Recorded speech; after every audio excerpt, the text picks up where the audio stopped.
The first time I realized the power of prayer, I was a little girl. We lived way out in the country, and my friends, all of them were getting puppies, and I really wanted one. So I went to my parents. I worked it. I used my sales skills and everything I could to convince them that I really needed this puppy for a complete life.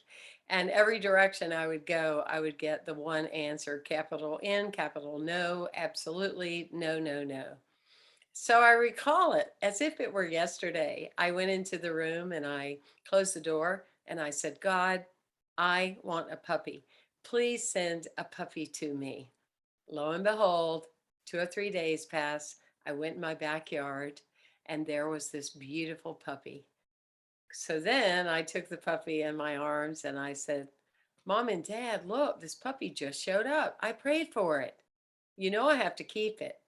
And so I guess they didn't want to argue with the higher power because I kept the puppy for a very long time. But in that, I started to really understand how laws work in our lives, how declaring, how asking for something, how knocking on a door and asking and being open, how something can unfold. And certainly in the evolution of my life, as from religiosity to spirituality, from being a student to being a spiritual leader to my years involved in shamanic work and all those kind of things, the idea of prayer has changed. Often it's more of a feeling than it is words. It's a knowing in the wellspring of my heart. My greatest prayer is, may I serve today with an open heart. And so I started holding that prayer inside myself about 14 months ago. May I serve today with an open heart. And I put that out there. I wasn't really sure. I felt like change was coming. I felt like something different was knocking on my door, the door of my understanding. And so, as life would have it, of course, there then comes a response. Things start changing and shifting. The very nature to meet the feeling that you're having inside yourself.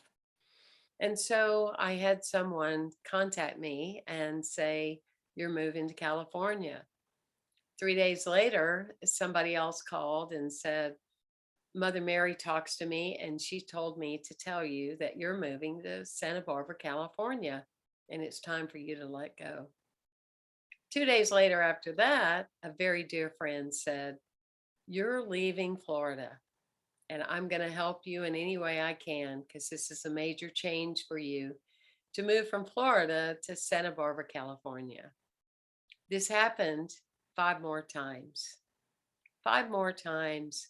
So to me, it was like, this is a big answer to prayer. It is undeniable. It is called like move a mountain. Yet, back to that same idea of that little girl that in that moment said, God, send a puppy.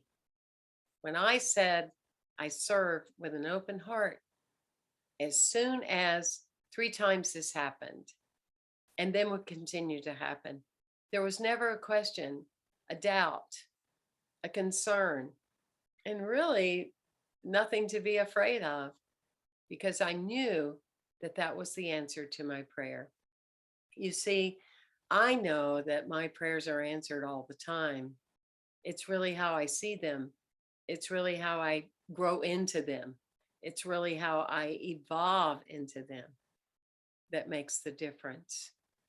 And so, as life would have it, I now am a Californian living in a city that I love and living a dream that is still part of the prayer dream in my heart and in my life.